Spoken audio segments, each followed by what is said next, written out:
We have a lot of customers ask, why is my air conditioner so noisy?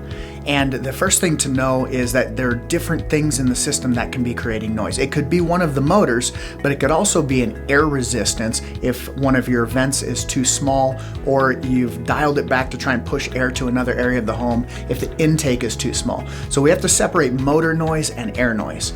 Motor noise, we can come out and take a look. If it's the compressor, there are things we can do to quiet the compressor down, lower amp draw, lower noise. If it's the fan motor outside that's banging around, then it may be off balance and rattling the entire outside system.